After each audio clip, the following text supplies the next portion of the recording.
नए आपराधिक कानूनों भारतीय न्याय संहिता 2023, भारतीय नागरिक सुरक्षा संहिता 2023 एवं भारतीय साक्ष्य अधिनियम 2023 के प्रावधानों से नागरिकों को अवगत कराने के लिए सोमवार को पुलिस थाने में कार्यक्रम का आयोजन किया गया। ये तीनों कानून 1 जुलाई से पूरे देश में लागू हो गए हैं।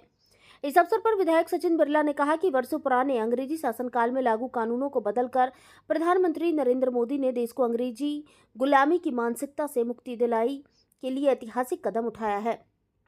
विधायक ने कहा कि बदलती परिस्थितियों में आपराधिक कानूनों को वर्तमान संदर्भों में परिभाषित और लागू करना अत्यंत आवश्यक हो गया था। इन कानूनों से जहां न्याय प्रक्रिया में सरलता और पारदर्शिता आएगी, वहीं न्याय में विलंब नहीं होगा। विधायक ने कहा कि भारत का संविधान में प्रत्येक नागरिक को समानता का अधिकार प्रदान करता है, सभी को न्याय पाने का अधिकार है। विधायक ने कहा कि संविधान को कभी बदला नहीं जा सकता, लेकिन बदलती परिस्थितियों में जरूरत के अनुसार संविधान में संशोधन किए जा सकते हैं। विधायक ने नए आपराधिक कानूनों को लागू करने के लिए प्रधानमंत्री का आभार माना। वरिष्ठ भाजपा नेता कमल बिरला ने कहा कि न्याय के क्षेत्र में आज का दिन भारत के लिए गौरवशाली है। बदलते परिदृश्य में इन कानूनों की बड़ी आवश्यकता दी। एसडीओपी अर्चना रावत और थाना प्रभारी इंद्रेश त्रिपाठी ने तीनों कानूनों के प्रावधानों पर विस्तार पूर्वक प्रकाश डाला। इस दौरान भाजपा नगर मंडल अध्यक्ष अनिल अजमेरा, विधायक प्रतिनिधि लक्ष्मी नारायण पटेल, नपा अध्यक्ष प्रतिनिधि इंदर बिरला, नपा नेता प्रतिपक्ष गजेंद्र उपाध्याय, समाजसेवी मुश्ताक मलिक, संजय राठौर, मनोज जैन, बंटी राठौर, प्रभात उपाध्याय, श्याम महेश्वरी, अमिता मंत्री, उर्मिला जैन, मुजा टेलर, राजेश पाल, दुर्गेश परिहार, श्याम पुरोहित, राजेश अंजने, नीलेश जायसवाल, बंसीलाल चौधरी, जय सिंधी, धर्मेंद्र बंसद, पवन इंगला, सुधीश वर्मा, जय करोड़ा सहित बड़ी संख्या में जनप्रतिनिधि और नागरिक उपस्थित थे।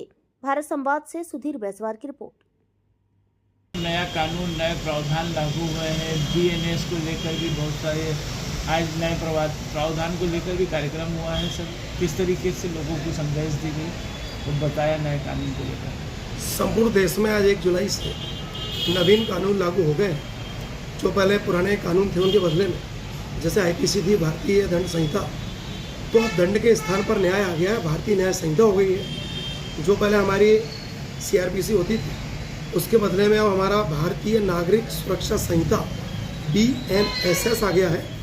और इंडियन एविडेंस एक्ट होता था, उसके स्थान पर अब जो नया नाम हुआ है भारतीय साक्ष्य अधिनियम। इसमें आज प्रत्येक थानों में कार्यक्रम, जागरूकता कार्यक्रम आयोजित करना था, जिसको लेकर हमारे यहाँ क्षेत्र के माननीय विधायक श्री सचिन बिरला जी और गणमान्य नागरिक, पत्रकारगण, कॉलेज स्कूल के बच्चे, हमारे पार्षदगण और प्रबुद्ध व्यक्ति, नगर रक्षा समिति, ग्राम कोतवाल लोग उपस्थित थे, जिनमें सभी को यह बताया गया कि नए कानून पुराने कानूनों से किस तरह से भिन्न है, नए कानूनों में क्या नागरिकों को सुविधाएँ दी गई हैं। अब नए कानून वर्तमान समय के हिसाब से बनाए गए हैं। जो अब नई तकनीकें आ गई हैं, ऑडियो वीडियो चल रहा है, उसको लेके प्रावधान जोड़े गए हैं कि कुछ जगह अनिवार्यता कर दी है पुलिस को कि हम तलाशी जब्ती करेंगे तो हमको मोबाइल से रिकॉर्डिंग करना है, संबंधित मजिस्ट्रेट साहब को भेजना है। और पहले जो रिकॉर्डिंग होती थी, पहले भी होती थी, लेकिन पहले रिकॉर्डिंग को माननीय न्यायालय उसको द्वितीयक साक्ष्य, सेकेंडरी साक्ष्य मानता था। अब उसको प्राथमिक साक्ष्य माना गया है और उसके आधार पर सजा करने में वर्तमान इसमें मुख्य जोर दिया गया न्याय के ऊपर।